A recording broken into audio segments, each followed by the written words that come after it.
Hey everyone, how's it going? And welcome back to Citywide Blackout, your home for music, movies, and more. I'm your host, Max Bowen. We all have a dream for our lives, but getting there takes work.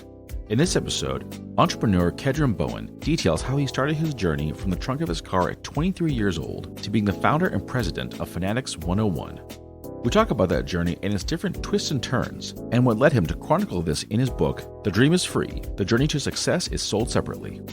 Keddrain and I talk about his leadership style, how he helps his employees overcome their challenges, and keeping a growth mindset.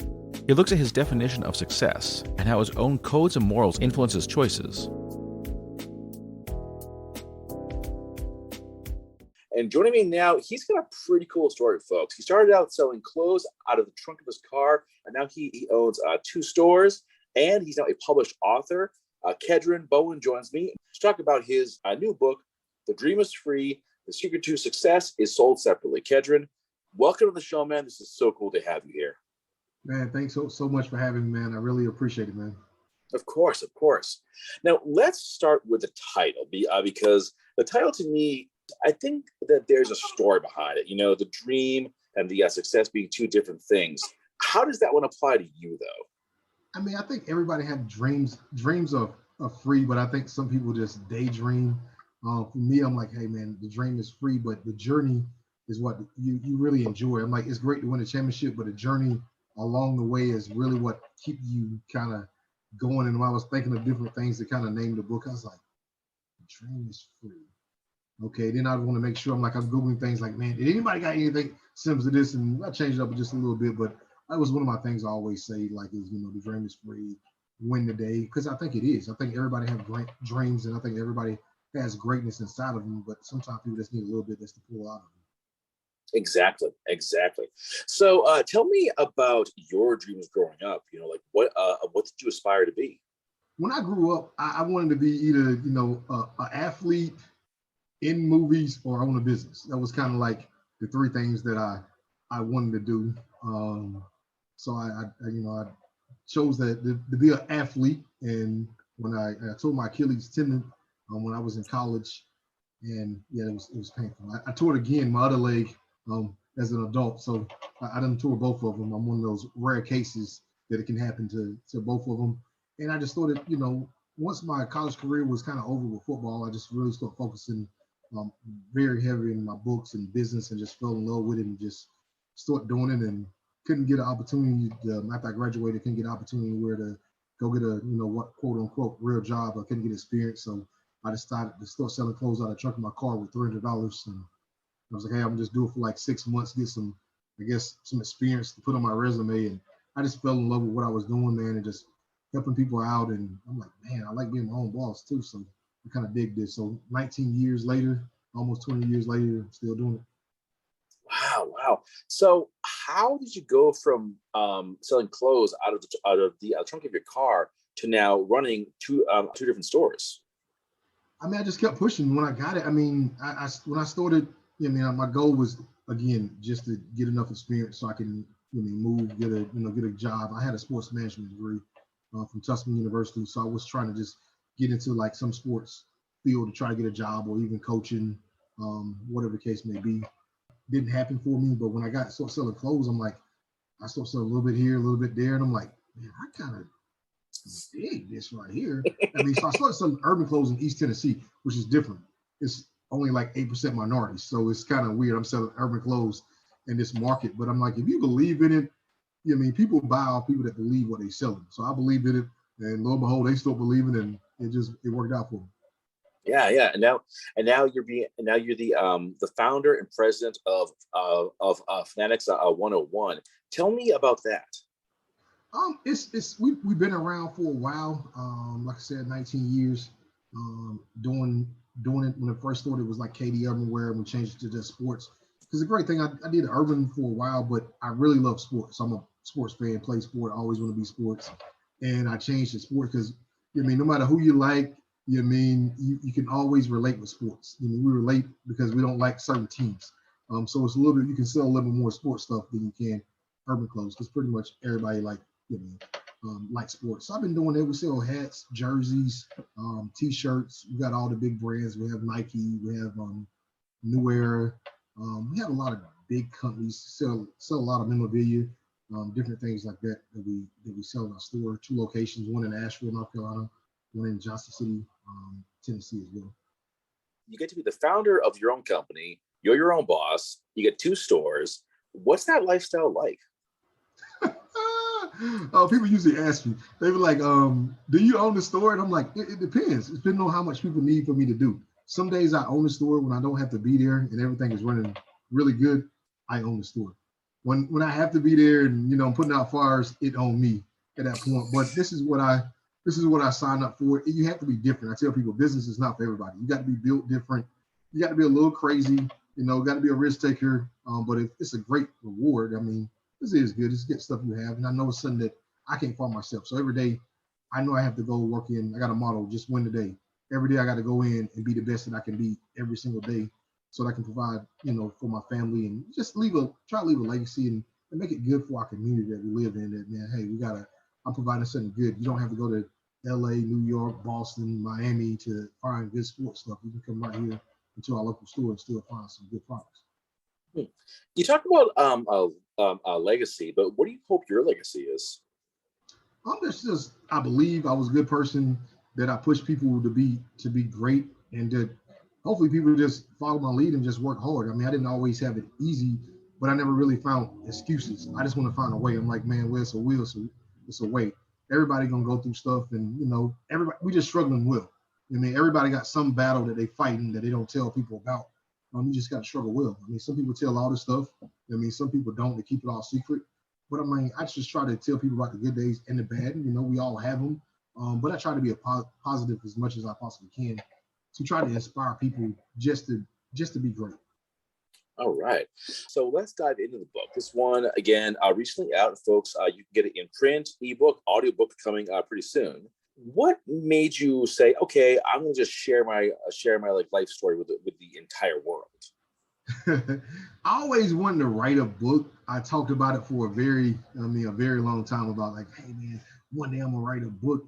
And went to when COVID hit, it changed a lot of different stuff for me. I changed from I was in one of my stores in Asheville. I changed from one mall to another mall, so I started making all these different decisions, man. You got more time to like think about stuff. I went through a divorce during COVID as well, and I started writing a book again, and I stopped. And one of my friends was like, man, I thought you said you was gonna write a book. And I'm like, you know what? I did. He's like, so why you ain't doing it? And I want the people to, I'll walk it like I talk it. So if I tell you I'm gonna do something, it's a good chance I'm probably gonna do it, or at least I'm gonna give all the effort I can to try to do it, to try to make it work. And I sort of talk about it, and lo and behold, I start getting a little bit at a time. And I made a book cover and set a date, put a website out there, and I put money into it. I put my time into it, and I'm like, I gotta do this. I'm not gonna have this egg on my face if I don't do it. So I did everything in my power to get it done in that time frame. And the great thing about it is I love the fact that people are reading it and enjoying it, and they pushing themselves to like start their own business and doing different things like that. So that's a big, that's awesome for me. Mm-hmm.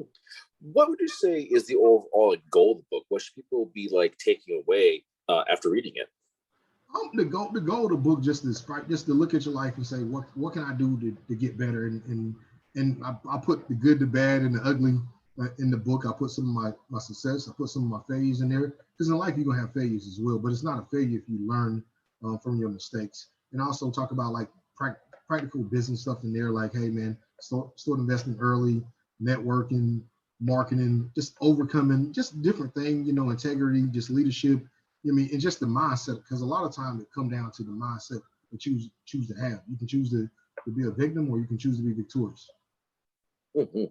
Now, I think that the thing about a book like this is you're sharing everything. Your highs, your lows, success, and the failures. Was it tough to kind of put so much of yourself out there, especially the low points? It is, but you got to be real. I mean, I think people learn from people from being real. I mean, too many times we live in a world that a lot of people, they want to be real fake. They only tell just that. It's kind of like the Facebook society. On Facebook, you only gonna put the highlights of your life. When I play football, I'm not gonna put when I missed a tackle, dropped a pick, got ran over. I'm gonna put every single time I made a tackle for a loss, I sacked the quarterback, I scored a touchdown.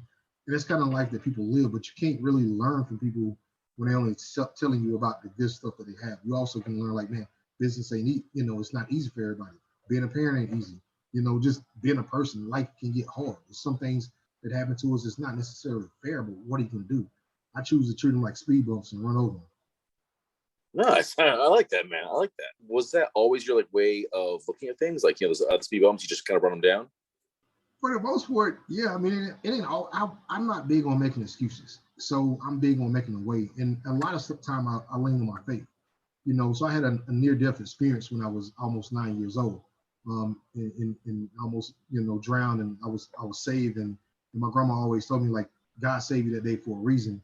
So I look at it as man, I'm living on borrowed time. So I was 9 years old when that event happened to me, and they just poured so much love into me that it made me believe I can do pretty much anything I want to. So I was crazy enough to believe it because my mom and my grandma really poured that into me, just to God put you here for a reason. You can do whatever you put your mind to. Just have faith, treat people right, and just work hard. Would you say faith is a pretty much driving force of your life? Absolutely. What I mean? It's a huge thing for me. I don't. What I mean? People are like, well, man, you believe in Jesus. I'm like, I don't think if you say, you don't have to go out and tell people what you believe in. I think you do it in your action. What I mean? And I like all people. I don't care what you like, what you vote, what's your sexual preference. I don't really care. If you're a good person, you're a good person. So I just try to choose to go through life that way. But at the end of the day, my faith is a big part, I feel, of my success. I work hard, but I trust God for everything else. Do you think faith can have a role in business? Absolutely. I mean, if you're getting in business, you better have a whole lot of faith. You know what I mean? Because it's not easy. It's not a thing that's easy. I mean, sometimes, I feel like money is a thing. When you get your money, it should take you out to kidnap more money. Some people put their money in business and it's going to get slaughtered. You know what I mean? Well, you can save your money and not do anything can be as good. But yeah, it takes faith in whatever you believe in. I believe in Jesus Christ, but whatever they believe in, I think it's going to take some kind of faith, unless you just inherit and just get really, really lucky. And some people do get lucky, and there's nothing wrong with it. I ain't mad at you. All right. So what are some of the areas which your book covers? One of the biggest points to take from this, man, you can do anything that you put your mind to. If you got the right mindset and the right mentality, and just learn from your lessons. I mean, at the end of every year, every holiday season, I do a little list: the good, the bad, the ugly. What can I do better? Every day I'm trying to get better. What can I do to get better? Win the day, and if I make a mistake, just own it. Just apologize, own it, own up to it. You're not weak because you're apologizing. It just means you're strong and smarter. And sometimes you can be right, and the other person can be wrong, but it's not always about proving a point and being right. Sometimes I'm gonna say this relationship, I'm gonna swallow my pride, I'm gonna take this one for the team, and we'll go from there. And eventually that person will come back and realize, I was wrong in that particular situation. But you got to handle it in the right way. And I talk a lot about leadership as well. Just trying to be a good leader. And a lot of time being a good leader is about listening to other people and just making them believe. So when I play sports, it's all about we're only good as our weakest link. So I want the weakest guy on our team to be strong, to believe that, man, you can go do whatever you want to do, man. Because one day we might need you. So I need that guy to be really strong. Because one day, man, this guy get hurt and he go down. If this guy's beat up and weak, he's in the corner, he's scared, man, I want my guy to be like, man, I'm waiting for my opportunity. Where do I get my opportunity? How do you approach being a business leader? You're responsible for all your employees, they're working every day for you. How do you approach leading them? I try to lead by example. So I don't ask them to do something that I'm not doing myself. Now, I've been doing it a long time, so it is a little bit different. It is a job. If your boss asks you to do something, you should do it. But throughout this journey, I had to do a little bit of everything in the process. But I go to work to be like the hardest working there. I always tell people in business, you need to get 100% because the people behind you at every level is dropping off 25%. So your manager, the max they can give you is probably like 75. The person underneath him, the max they can give you is 50. So if you come in at 75, you already got this person at 50%. Your business is far from to grow in that particular mindset. So when I go in, I want to automatically rise the level that everybody is carrying it because we set the standard. I'm doing it too. I'm gonna run around, I'm gonna fly around and try to make plays, and I need for you to run around and fly around and make plays too. How do you deal with employees when they're just not doing a great job? That one is definitely tough in this market because it's hard to really find people that want to work in. They're a little different, right now, because people can quit at a drop of a dime. You say something the wrong way because they can. And I always try to tell people, listen to the intent behind what somebody's saying. And if you don't know what they're saying, ask them again. And Max, what you saying this right here, just to clarify. Now, if they double down and say it, then you know your answer. But sometimes we misinterpret what people are saying, and we like, it's kind of like when you send a text. I mean, words play can change a lot of different things depending on determination. So I just try to set the example for them, sit them down. Hey man, what can we do better? And I try to let them take ownership. Hey, what's a better way that we could probably do that? And I don't give them an answer. And just be like, okay, how would you do this? Because sometimes they can come up with something brilliant because they're looking at stuff from a different perspective. So I think everybody has value.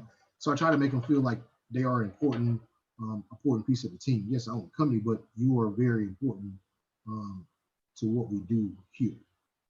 Were you always that way? I've been a team captain for most teams. Yeah, I mean, I like winning. So first and foremost, when you're around me, I like winning. I'm not a big fan of, losers or lazy people. So they probably wouldn't like me a whole lot if you like losing. So we have to change that mindset of like, we're gonna win. Obviously, you're not gonna win every day. Sometimes you just got to win. You got to win the hour. Sometimes you just got to win a minute. And sometimes it's really bad. You got to win a second. But whatever you do, you have to find a way to win and to get better and challenge yourself on how you can get better. All right. How do you challenge yourself? Oh, for me, I mean, I try to just go to business developing things. I mean, I just got certified with the John Maxwell leadership training. I try to surround myself with people that's better than me. So I got a mentor. I got a business coach, and people be like, why do you have a business coach? Why do you have this? Because I want to be better. I mean, I want to keep getting better till I take my last breath. I want to be the best that I possibly can be. So I try to surround myself with that and try to encourage other people that, I mean, you get to the point where you know everything, that's when you're in a dangerous spot. So, when I was married, I'd go to counseling, not because it's you struggling, but what can I do to get better? How can I become a better parent? How can I become a better person, a better man, whatever the case may be. I think that is very, very key advice, because there are a lot of folks out there who think they have all the answers. They think, oh, I've been doing this job for 20 years, 30 years. I got it all. But yeah, life always has new things to teach you. And so my question to you is, what are some of the more recent lessons you've learned with regards to running a business and being a leader? Running a business in these times is different. So you got the supply chain that's kind of out of whack still a little bit. I mean, you're dealing with, people on how, dealing with, even with customers. So for me, I got a similar name as another company. So people might come in and like, hey, I ordered this offline and I want to bring it here, but they mad at someone else. But I'm like, I can't really help you in that situation. But I still try to make it a positive light. But it's a lot of challenges that you have to go with. I just try to learn each day, man, and just try to go with it with how would I want somebody to treat me in this situation. So I try to self-evaluate as much as I possibly can. And that's been helping me out so far, so I'm gonna keep doing it. Okay. I want to talk a little more about the book. So, I know that, first draft and final draft are usually two very, very different things. Was that the case for you? Did your first draft resemble the final product anyway? Yeah and no. When we first went in it, I'm like, I'm big on keeping it real, but you know what I mean? So I'm big on hey man, it's gonna be real. And I always if it's a lie, dispute it. If it's not, you can't get mad at me with factual information. But it did change up a little bit. So some of the chapters that was named, we had to change them up a little bit because it was kind of going this direction. Then I'm like, okay, I told a lot of stories. Now what can I do to give something that'll motivate people, some practical tips. So I started talking about investments and just different things and how if you invest early, it's going to help you out. It's kind of like an older me talking to a younger me. So this is what I wish I knew when I was 19.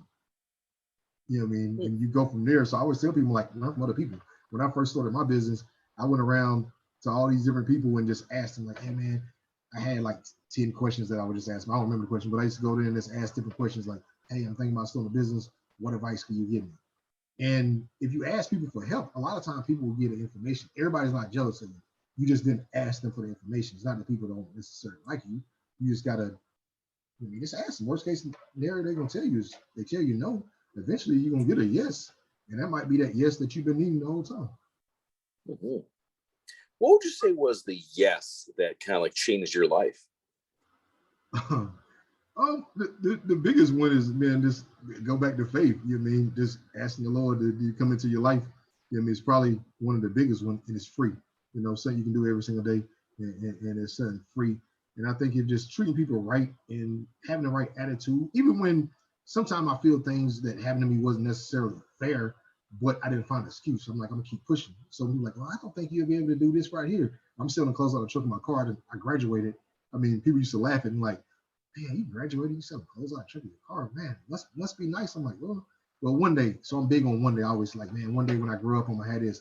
One day when I grow up, and it's not always about things. It's about I want to be the best me. You know what I mean? People like, don't get mad at me because I got goals and got vision. You know what I mean? If anything, that should inspire you to get better. You know what I mean? Don't get mad at me. It's not a thing. You should. If I don't know something, I'm like, I get around my friends and I see them with like nice stuff. Man, you got a nice lake house, man, nice boat. Man, one day I'm gonna have one of these, man. I like this.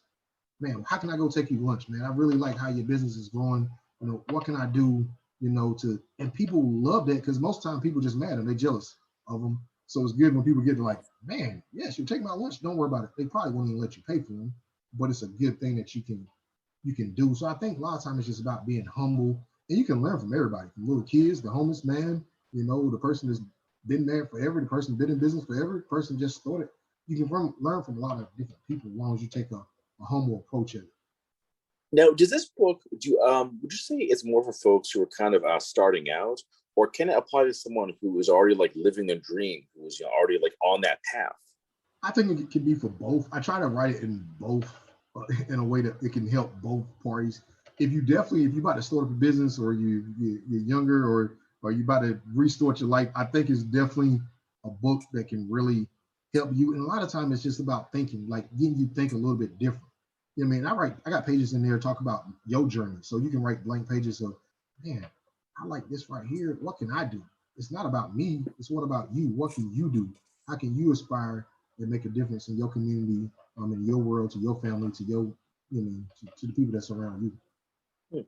Now, you talk a lot about, like, I think kind of two ends of the business world. Part of it is achieving like the big thing, like, oh, you got the nice house, you get the boat, but you also talk a lot about being involved with the community. Which would you say is more important for you? For me, it's about I think, when we put on earth, it's about the impact. How many people can you impact in a positive way? So if you go and you live in this massive house with all this stuff and you impact nobody, what really is the point? If you can go out and you can inspire as many people you can, that's what God put us on earth for, to impact as many people we can. So for me, I just want to do my best to impact as many people I can in my community, in my region, and hopefully one day nationally. Nice. So what does success look like to you? Just being happy and having peace. And are you there yet? Yes. It's a working peace. I got a lot of peace, man. I'm very happy. So it is because I'm grateful for everything I have, because it's about running your race. Too many times people run other people's races for them. So when I'm running somebody else's race, next, all I'm doing is looking at you and what you have. I'm never going to be happy because I'm trying to live next life. I'm trying to live my life. I'm trying to be the best Keddrain Bowen that I possibly can be. And every day I'm going to strive to be the best that I can be. And that means I have my own peace, my own happiness, my own joy. And what somebody else think of me, that's not my problem. That's your problem. You like me? Great. You don't like me? Great. I like me. That's most important. I like me. That's very, very key, because I feel like some people who succeed, the things that they do to get there, they look back like, man, that wasn't really okay. I cheated people, or I was all focused on myself and my wealth and all that jazz.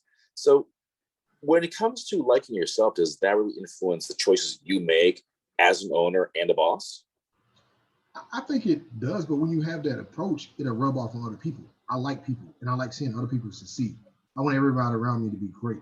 So I want to push them to be the best they can be. And I have 20 people come in. I tell them, man, when you come here, hopefully you'll work for me for 2 years. And hopefully you're going to be a very successful man or woman, get a great job somewhere, be a great father, be a great mother, whatever the case may be. And hopefully you look back in your time to working with me that, man, he really, he really inspired me to get well. And sometimes it's just the little things that you do. I'm like, yes, I'm human. So yes, sometimes I'm gonna get frustrated. But man, when somebody come in, I'm like, that's already over. I can't do it. I can't unstrap my legs. I can't do nothing about the past, but I can do a whole lot about the future. I like that.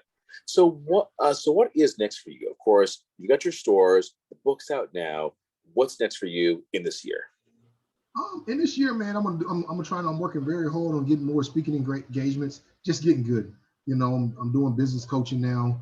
I'm doing consulting for business, and just getting good at it. So I try to line up as many, speaking gigs as I can to when they will be good. And I tell people, man, support me now. Don't wait to support me when I make it. Support me when I'm small. But one day I will make it. I don't know if I will, but I'm gonna definitely give everything I have in me to make it. And it's just pushing myself to be the best I can be. It ain't necessarily, success is different for each person, but for me, I just want to be the best I can be and just try to impact as many people as I can. How does it feel to have this book done, especially where this is your life basically in its pages? It feels really, really good, man. It was one of those things that you're doing because you talked about it for so many years. I talked about it for years that I'm gonna write a book, and it was just a lot of talk. Then I'm like, I started getting serious, and I started getting. I'm reading. I'm like, dude, this is actually pretty good. It's kind of weird because you sit back there and you read it. And I'm like, dude, and I just really okay.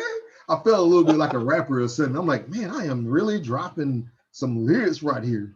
But it was a fun process. It's challenging because you digging deep and reliving, some of his good times in your life, some of his bad times in your life. But I really try to pour my heart out into the book to try to, hopefully the reader can feel it and have a good takeaway from it. That I've been there too, man. I didn't know you had this situation right here, man.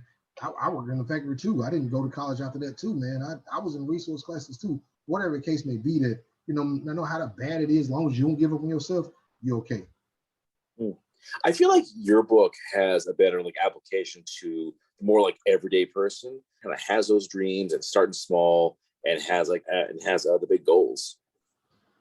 That's my goal, is the hope. I was in the bowling alley the other day, and the lady's like, "Hey, I read your book on the beach. I was out there reading it, and me and my husband, we decided to get us a food truck and start a business, all because we read your book and started thinking about it." And I'm like, man, this is what it's all about. It's just, man, believe. Sometimes people just need people to believe in them because they struggle. Maybe it's the parents, maybe it was a coach. Somebody broke their spirit along the way and said you couldn't do it. But I'm the guy that's coming in and saying, man, you can do it. Why not? Why not you? I go and be like, why not me? Why can't you be great? That's a great question. I like that. All right. Well, Keddrain, thank you so much for talking to me, man. I really appreciate this. And for the folks at home, definitely pick up your copy. The Dream is free. The Secret to Success is sold separately. I love that cover, by the way. That's a great cover photo. Thank you. Very cool. And they can get it at kdbowen.com. That on point. I like that. Follow his socials, like his stuff, comment, leave a review, leave a star, leave whatever you want, but leave something because, of course, the engagement is so helpful. And definitely, folks, check out Fanatics 101, Asheville, North Carolina, Johnson City, Tennessee. Drop by, check it out, and say hello. And Keddrain, I'm sure we'll be talking very, very soon. Yes, sir. Thank you so much, Mr. Bowen. Picture this. You finished your first book and nailed it. The plot, the characters, all the twists and turns. This one's a winner, and all you need is the right cover. If you've got my art skills, this is the part where panic usually sets in. Enter the cover villain, hero to writers everywhere.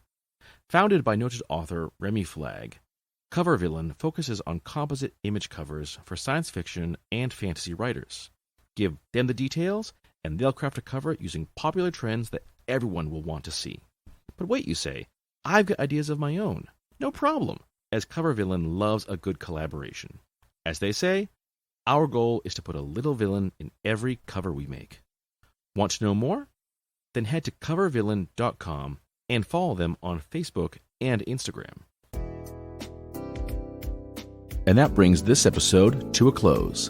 Big thanks to Keddrain for joining me, and whether you're starting your journey or already on the way, there's something to learn in this book. You can follow the show on Facebook under Citywide Blackout and Twitter and Instagram under Citywide Max. Get at me at citywidemax@yahoo.com and check the show out wherever you find podcasts, as well as every Saturday at 10 p.m. on Boston Free Radio. That's all for now, and I'll see you next time.